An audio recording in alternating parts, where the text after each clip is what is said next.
اعوذ باللہ من الشیطان الرجیم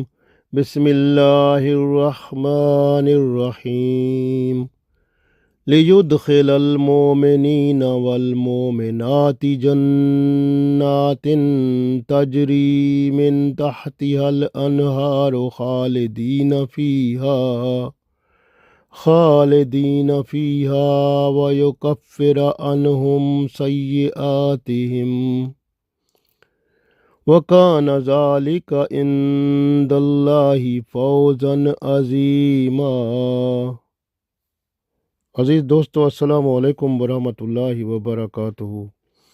سورہ فتح آیت نمبر 5 تلاوت کی ہے۔ اللہ تعالیٰ نے اس آیت میں صحابہ کرام رضوان اللہ علیہم اجمعین جو رسول اللہ صلی اللہ علیہ وسلم کو مبارکباد دے رہے تھے جب آپ صلی اللہ علیہ وسلم نے پہلی اور دوسری آیت تلاوت فرمائی، تو اور ساتھ یہ بھی کہہ رہے تھے کہ ہمارا کیا بنے گا، تو اللہ تعالیٰ نے اس آیت میں ان کو بھی خوشخبری سنا دی کہ اللہ تعالیٰ نے ان کے بھی گناہ معاف کر دیے، ان کو بھی جنت کا حقدار بنا دیا۔ پڑھتے ہیں، ارشاد باری تعالیٰ ہے، لیدخل المؤمنین، تاکہ وہ داخل کرے، یعنی تاکہ اللہ تعالیٰ داخل کرے مومنوں کو، مومن مردوں کو، والمومناتی اور مومن عورتوں کو، جنت میں، تجری جاری ہیں، من تحتہا الانہار، جس کے نیچے نہریں۔ جنت جس کے نیچے نہریں جاری ہیں، اس میں اللہ تعالیٰ مومن مردوں اور مومن عورتوں کو داخل فرمائے۔ خالدین فیہا، وہاں وہ ہمیشہ رہیں گے۔ ویکفر، اور دور کر دے، ختم کر دے، عنہم، ان سے، سیئاتہم، ان کی برائیاں۔ وکان ذالک عند اللہ، اور اللہ کے نزدیک یہ فوزاً کامیابی ہے، عظیمہ، بہت بڑی۔ تو اللہ تعالیٰ نے ارشاد فرما دیا، لیدخل المؤمنین والمؤمنات جنات تجری من تحتها الانہار خالدین فیہا ویکفر عنہم سیئاتہم وکان ذالک عند اللہ فوزا عظیما۔ تو اللہ تعالیٰ نے ارشاد فرمایا تاکہ اللہ تعالیٰ داخل فرمائے مومن مردوں کو اور مومن عورتوں کو جنت میں، جس کے نیچے نہریں جاری ہیں، اور وہ وہاں ہمیشہ رہیں گے، اور اللہ تعالیٰ ان سے ان کی برائیاں دور فرما دے گا، اور یہ اللہ کے نزدیک بہت بڑی کامیابی ہے۔ تو آپ غور کریں، پچھلی آیت میں واضح ہو چکا ہے کہ اللہ تعالیٰ صحابہ کرام رضوان اللہ علیہم اجمعین پر بہت مہربان تھا، اس لیے تو انہیں سکینہ سے سکون و اطمینان عطا فرما کر اس قابل کر دیا کہ وہ اندر سے صلح حدیبیہ کی شرائط سے ناخوش تھے، لیکن آپ صلی اللہ علیہ وسلم کے سامنے آداب اور احترام میں کمی نہ کی انہوں نے، اور دل سے جو ناخوشی تھی اسے دبا گئے، اس کا اظہار تک نہ کیا کہ بندہ غصے کی حالت میں، آپ کو پتہ ہے غصہ جب آتا ہے بندے کو، تو غصے کی حالت میں بندہ غصے کو دبا لے اور خوشی کا اظہار کرے، یہ بڑی بات ہوتی ہے۔ تو یہ اللہ تعالیٰ نے ان میں جب غصہ تھا کس کا، کہ صلح حدیبیہ کی شرائط سخت تھیں، اس سے وہ اندر سے غصے میں تھے، لیکن اللہ تعالیٰ نے جب ان پر سکینہ نازل فرمایا تو سکون و اطمینان ان پر آ گیا، اور انہوں نے آداب بحال رکھے اور غصے کے اوپر کنٹرول ہو گیا، اور آپ صلی اللہ علیہ وسلم کے آداب اور احترام میں کوئی کمی واقع نہ آئی۔ یہ اللہ تعالیٰ کی مہربانی تھی کہ ان کی آزمائش بھی اللہ تعالیٰ نے فرمائی، پھر آزمائش میں لوازمات اور ضروریات بھی سب عطا کر دیے، اور صحابہ کرام رضوان اللہ علیہم اجمعین کو تمام لوازمات کو صحیح استعمال کرنے کا ارادہ اور عمل بھی عطا فرما دیا۔ گویا جب اللہ تعالیٰ کسی پر مہربان ہوتا ہے تو مشکلات میں ڈال کر مشکلات سے نکلنے کا عمل بطور آزمائش دیکھتا ہے۔ تمام لوازمات اور ضروریات عطا کر کے اچھے انسان وہی ہوتے ہیں جو شیطان، نفس اور تمام مخلوقات کے عمل دخل کو روکنے کے لیے اللہ کی پناہ لے لیتے ہیں،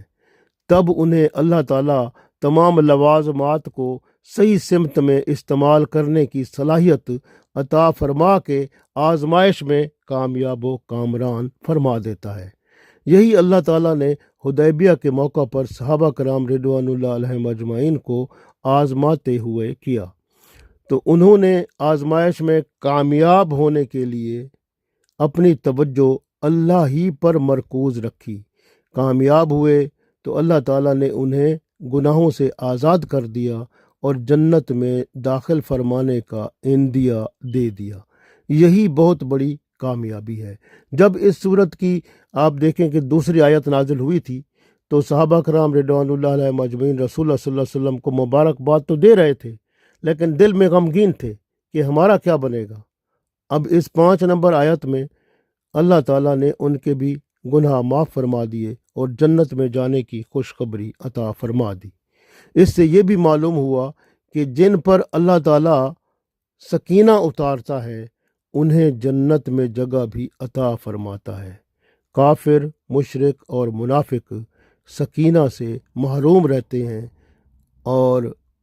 صلح حدیبیہ کے دوران بھی وہ محروم رہے اور ایمان والے بازی لے گئے۔ اس لیے یہ بھی معلوم ہوتا ہے جیسے اللہ تعالیٰ نے صحابہ کرام رضوان اللہ علیہم اجمعین پر آزمائش ڈالی تو انہوں نے اللہ کے رسول صلی اللہ علیہ وسلم کی بات کو اللہ کی بات تصور کیا، کیونکہ شرائط جب صلح حدیبیہ کے رسول اللہ صلی اللہ علیہ وآلہ وسلم نے قبول فرما لی تو صحابہ کرام رضوان اللہ علیہم اجمعین نے یہ ایمان کے ساتھ یہ مکمل طور پر اس پر یقین کر لیا کہ یہ اللہ کا حکم ہے، اور اللہ ہی کے حکم کے مطابق آپ صلی اللہ علیہ وسلم نے یہ قبول فرمایا۔ اس لیے وہ رسول اللہ صلی اللہ علیہ وسلم کے ادب اور احترام میں بھی کمی نہ لائے اور آپ کے فرما بردار بنے رہے، کیونکہ سورہ نساء میں ہی ہے وَمَن يُطِعِ الرَّسُولَ فَقَدْ أَطَاعَ اللَّهَ، جس نے رسول اللہ صلی اللہ علیہ وسلم کی اطاعت کی گویا اس نے اللہ کی اطاعت کی۔ تو آپ صلی اللہ علیہ وسلم کی فرما برداری کامیابی کا حصول ہے، جنت میں داخل ہونے کا ذریعہ ہے۔ تو بندے کو چاہیے کہ جب اللہ کا احسان ہو بندہ اللہ تعالیٰ کا شکر ادا کرے، جب تنگی آ جائے تو صبر کرے اور رجوع اللہ قائم رکھے۔ اللہ تعالیٰ نے مسلمان عورتوں پر بھی کرم فرما دیا۔ اب دیکھیں، عورتیں تو نہیں تھیں، عورتیں گھر میں تھیں، تو جو عورتیں جنہوں نے مردوں کو خطرناک سفر پر جانے کے لیے معاون ہوئی اور انہوں نے حوصلہ دیا اور ان کے پیچھے ان کے گھر، مال، عزت و آبرو اور ان کے بچوں کی محافظ بنی، اللہ کا ان پر بھی کرم ہو گیا اور خاص کرم ہو گیا۔ اس لیے اللہ نے فرمایا لِيُدْخِلَ الْمُؤْمِنِينَ وَالْمُؤْمِنَاتِ جَنَّاتٍ تَجْرِي مِن تَحْتِهَا الْأَنْهَارُ خَالِدِينَ فِيهَا وَيُكَفِّرُ عَنْهُمْ سَيِّئَاتِهِمْ وَكَانَ ذَلِكَ عِندَ اللَّهِ فَوْزًا عَظِيمًا۔ تو اس میں اللہ تعالیٰ نے مومنین کے ساتھ والمومنات فرما کر ان کی عورتوں کو بھی جنت کی خوشخبری دے دی، ان کے گناہوں کی بھی معافی عطا فرما دی۔ یہ والمومنات کا اضافہ انہی عورتوں کے گناہ کی معافی اور جنت کا حصول ہے، جو یقیناً سب سے بڑی کامیابی ہے۔ اس آیت کے نزول نے حدیبیہ سے لوٹنے والے صحابہ کرام رضوان اللہ علیہم اجمعین کے غم اور سخت رنج کو خوشی میں بدل دیا۔ یہ ہے اللہ تعالیٰ، جب بندہ اللہ کی طرف رجوع رکھتا ہے، اللہ تعالیٰ اس کو آزماتا ہے، تو آزمائش کے لیے جو اس میں ذرائع استعمال ہوتے ہیں وہ بھی اللہ بندے کے سامنے رکھ دیتا ہے، اور جب بندہ اللہ کی طرف ہی رجوع کو قائم رکھتا ہے، شیطان اور نفس اور مختلف جو دنیا کی قوتیں ہیں ان سے بھی اللہ کی پناہ ہی طلب کرتا رہتا ہے، تب اللہ تعالیٰ اس کو لوازمات اور جو ضروریات اور جو ذریعے ہوتے ہیں آزمائش سے باہر نکلنے کے، ان پر مکمل طور پر اللہ تعالیٰ قدرت عطا فرماتا ہے، اور بندہ آسانی سے وہ آزمائش میں کامیاب ہو کر اپنے درجات بھی بلند کر لیتا ہے اور اللہ کے ہاں بھی مقبول ہو جاتا ہے، اور اللہ تعالیٰ کرم فرماتا ہے، جس طرح کے صحابہ کرام رضوان اللہ علیہم اجمعین پر یہ حدیبیہ کے موقع پر ہوا۔ اس لیے ہمیں چاہیے کہ ہم ہمیشہ اللہ تعالیٰ کے ساتھ منسلک رہیں، اور جب بھی کوئی آزمائش ہو اور ہم شیطان اور نفس اور تمام مخلوقات کے جو عمل دخل ہے اس کو روکنے کے لیے اللہ کی پناہ ہر وقت مانگتے رہیں، اور اللہ کی مدد سے ہم کامیاب و کامران ہو کر دنیا اور آخرت میں اللہ اور اس کے رسول صلی اللہ علیہ وسلم کے ساتھ ماشاء اللہ عزت اور احترام کی نظر میں رہیں، تاکہ دنیا اور آخرت بہتر ہو۔ اللہ تعالی ہمیں توفیق دے، آمین۔